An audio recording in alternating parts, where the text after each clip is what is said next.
Divorce de Guy de Maupassant.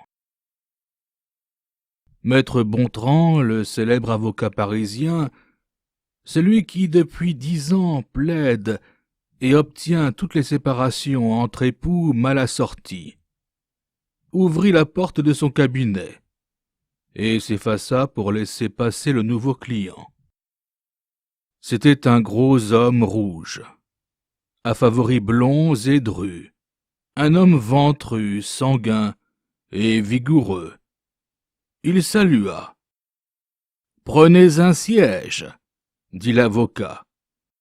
Le client s'assit, et après avoir toussé, « Je viens vous demander, monsieur, de plaider pour moi dans une affaire de divorce. »« Parlez, monsieur, je vous écoute. »« Monsieur, je suis un ancien notaire. »« Déjà ?»« Oui, déjà. J'ai 37 ans. » Continuez. « Monsieur, j'ai fait un mariage malheureux, très malheureux. » Vous n'êtes pas le seul. Je le sais et je plains les autres, mais mon cas est tout à fait spécial, et mes griefs contre ma femme d'une nature très particulière. Mais je commence par le commencement. Je me suis marié d'une façon très bizarre. Croyez-vous aux idées dangereuses? Qu'entendez-vous par là?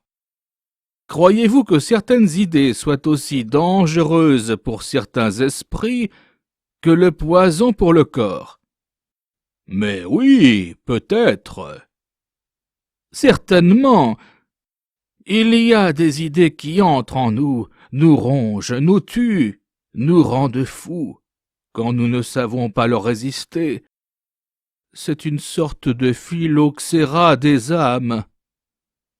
Si nous avons le malheur de laisser une de ces pensées-là se glisser en nous, si nous ne nous apercevons pas dès le début qu'elle est une envahisseuse, une maîtresse, un tyran, qu'elle s'étend heure par heure, jour par jour, qu'elle revient sans cesse, s'installe, chasse toutes nos préoccupations ordinaires, absorbe toute notre attention et change l'optique de notre jugement, nous sommes perdus.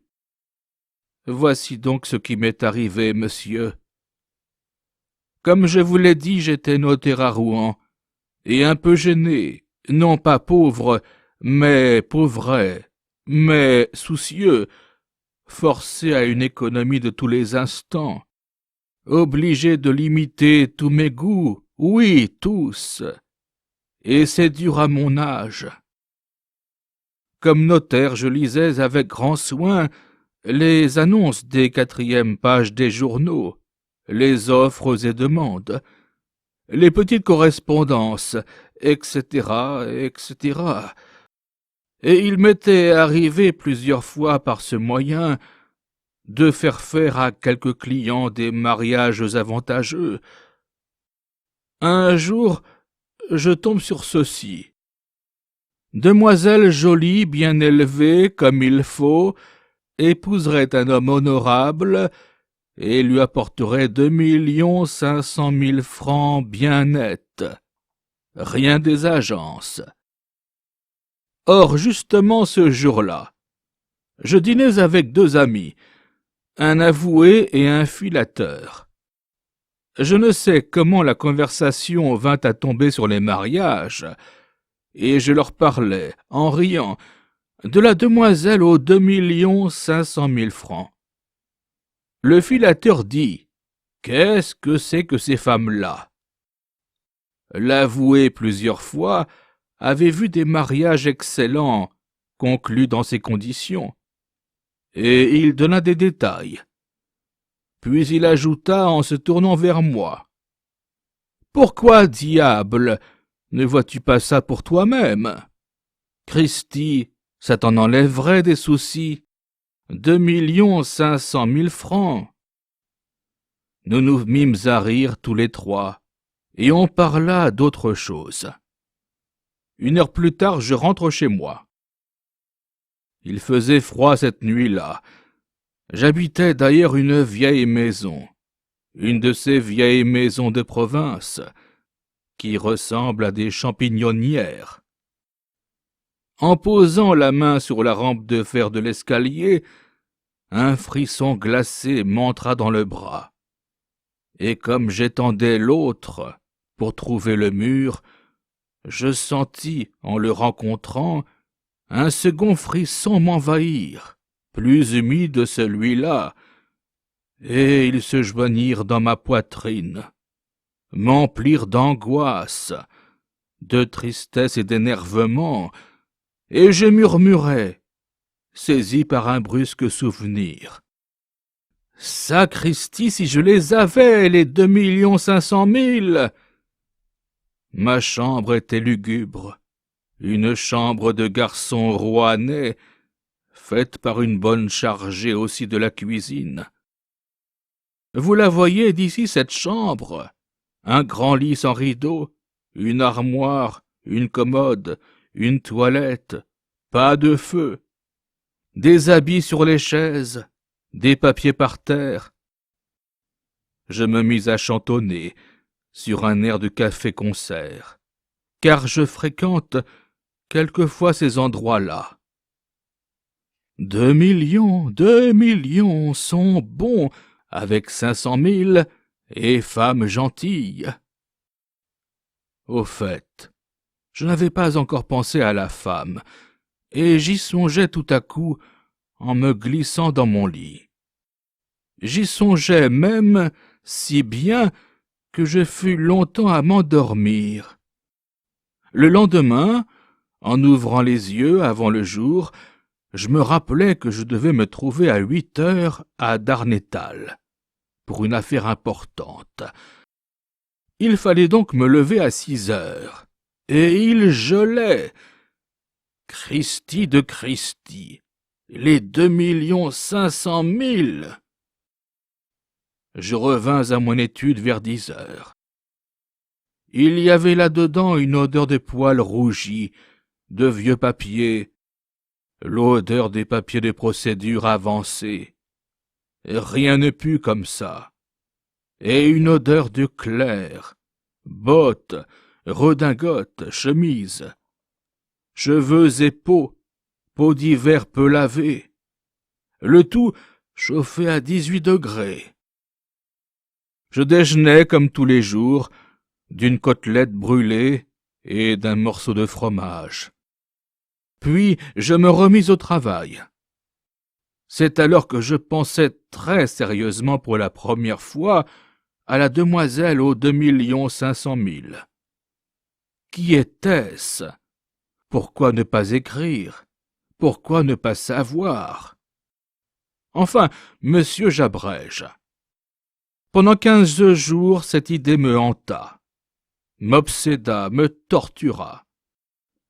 Tous mes ennuis, toutes les petites misères dont je souffrais sans cesse, sans les noter jusque-là, presque sans m'en apercevoir, me piquaient à présent comme des coups d'aiguille, et chacune de ces petites souffrances me faisait songer aussitôt à la demoiselle, aux 2 500 000.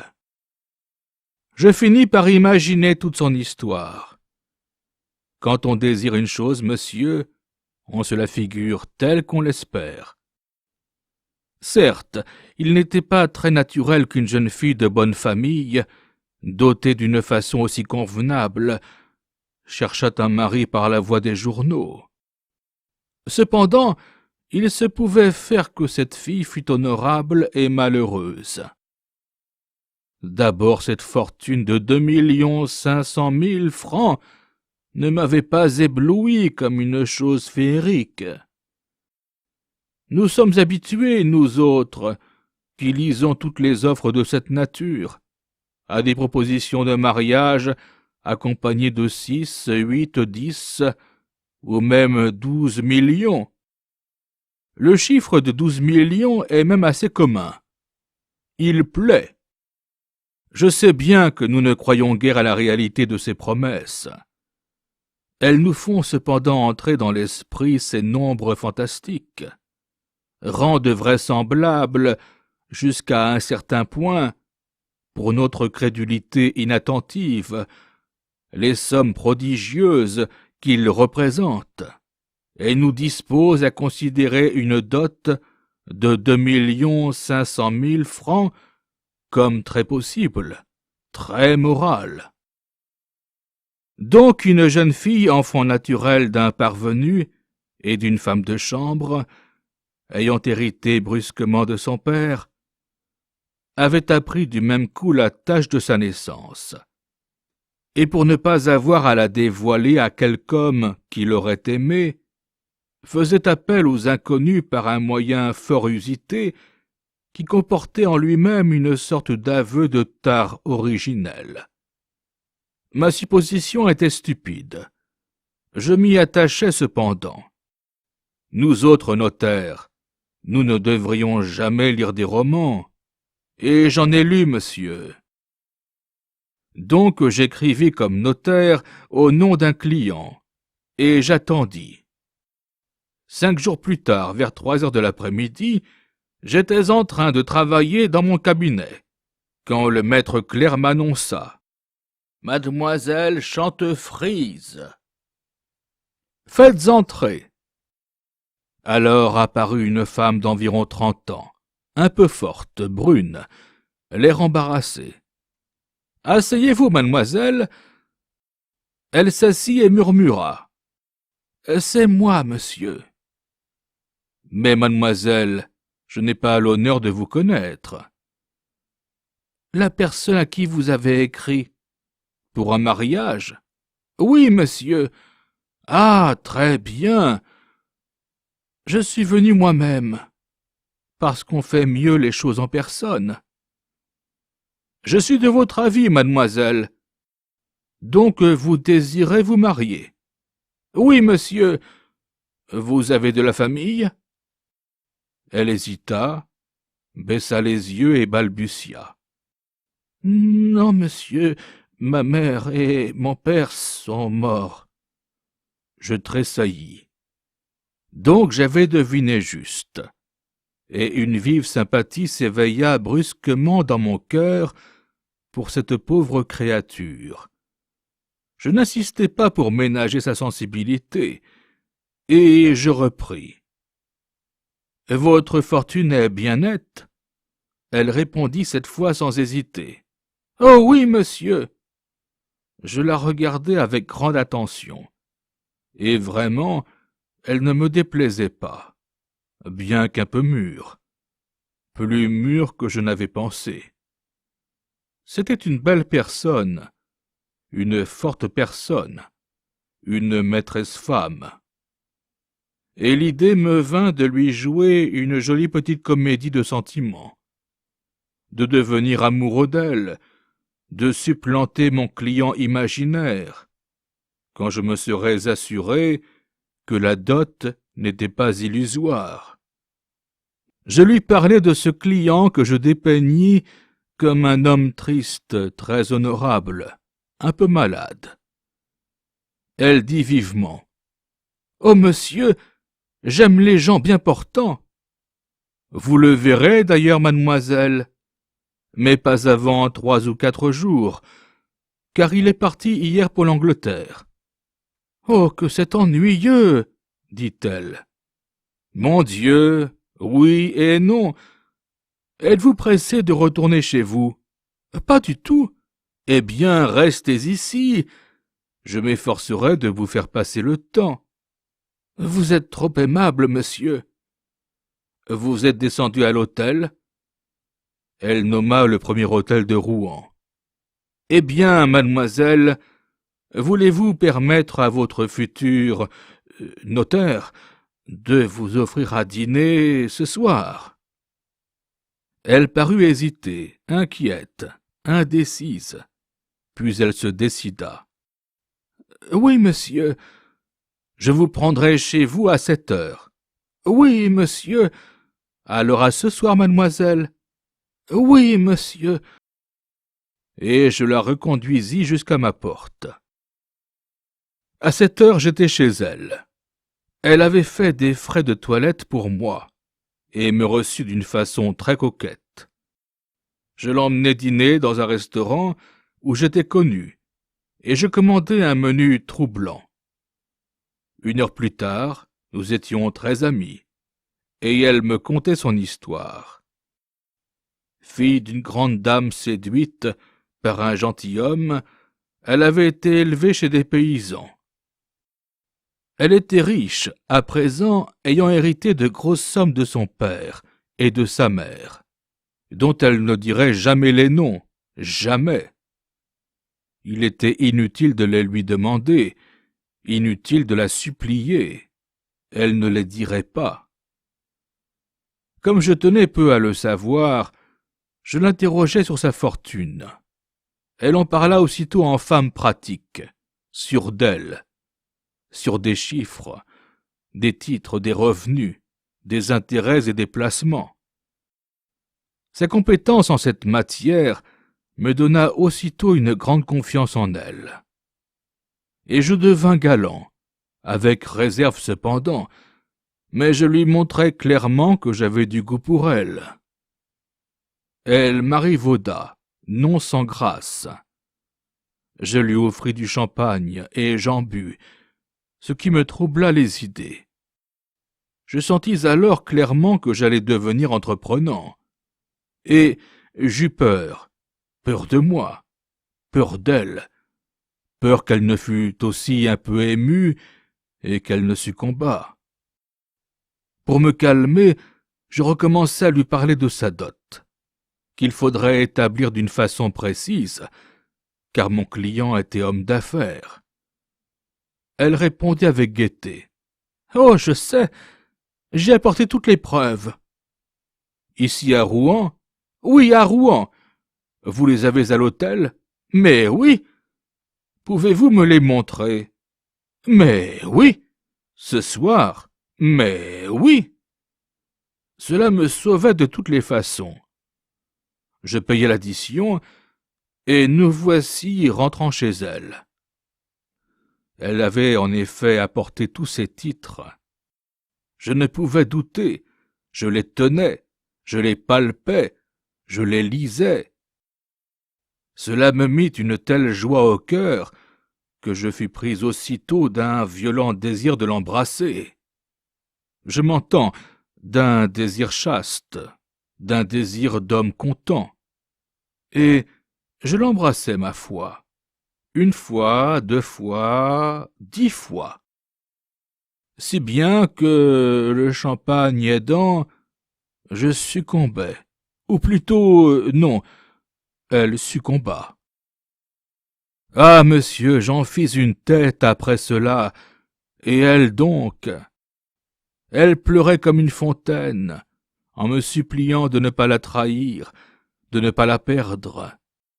Je promis tout ce qu'elle voulut, et je m'en allai dans un état d'esprit épouvantable. Que faire?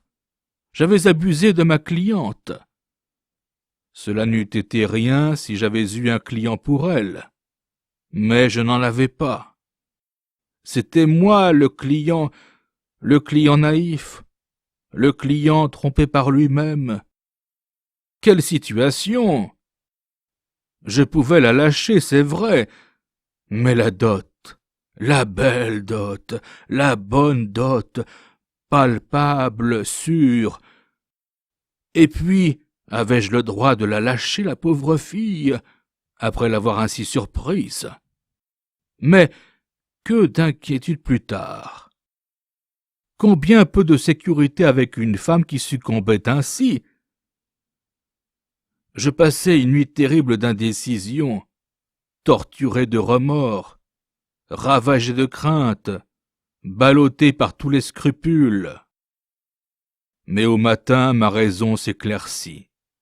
Je m'habillai avec recherche, et je me présentai, comme 11 heures sonnaient, à l'hôtel qu'elle habitait. En me voyant, elle rougit jusqu'aux yeux. Je lui dis: « Mademoiselle, je n'ai plus qu'une chose à faire pour réparer nos torts. Je vous demande votre main. » Elle balbutia: Je vous la donne. Je l'épousai. Tout alla bien pendant 6 mois. J'avais cédé mon étude. Je vivais en rentier, et vraiment je n'avais pas un reproche, mais pas un seul à adresser à ma femme. Cependant, je remarquai peu à peu que de temps en temps, elle faisait de longues sorties. Cela arrivait à jour fixe. Une semaine le mardi, l'autre semaine le vendredi, je me crus trompé. Je la suivis. C'était un mardi. Elle sortait à pied vers 1 heure, descendit la rue de la République, tourna à droite, par la rue qui suit le palais archiépiscopal, prit la rue Grand-Pont jusqu'à la Seine, longea le quai jusqu'au pont de Pierre, traversa l'eau. À partir de ce moment, elle parut inquiète, se retournant souvent, épiant tous les passants. Comme je m'étais costumé en charbonnier, elle ne me reconnut pas. Enfin, elle entra dans la gare de la rive gauche. Je ne doutais plus. Son amant allait arriver par le train d'1h45. Je me cachai derrière un camion et j'attendis. Un coup de sifflet, un flot de voyageurs. Elle s'avance, s'élance, saisit dans ses bras une petite fille de 3 ans qu'une grosse paysanne accompagne, et l'embrasse avec passion. Puis elle se retourne, aperçoit un autre enfant, plus jeune, fille ou garçon, porté par une autre campagnarde, se jette dessus, l'étreint avec violence, et s'en va, escorté des 2 mioches et des 2 bonnes, vers la longue et sombre et déserte promenade du Cours-la-Reine. Je rentrai effaré, l'esprit en détresse, comprenant et ne comprenant pas, n'osant point deviner. Quand elle revint pour dîner, je me jetai vers elle, hurlant. « Quels sont ces enfants? Quels enfants? Ce que vous attendiez au train de Saint-Sever. » Elle poussa un grand cri et s'évanouit. Quand elle revint à elle, elle me confessa, dans un déluge de larmes, qu'elle en avait 4. Oui, monsieur, 2 pour le mardi, 2 filles, et 2 pour le vendredi, 2 garçons. Et c'était là, quelle honte! C'était là l'origine de sa fortune. Les 4 pères. Elle avait amassé sa dot. Maintenant, monsieur, que me conseillez-vous de faire? L'avocat répondit avec gravité. Reconnaître vos enfants, monsieur.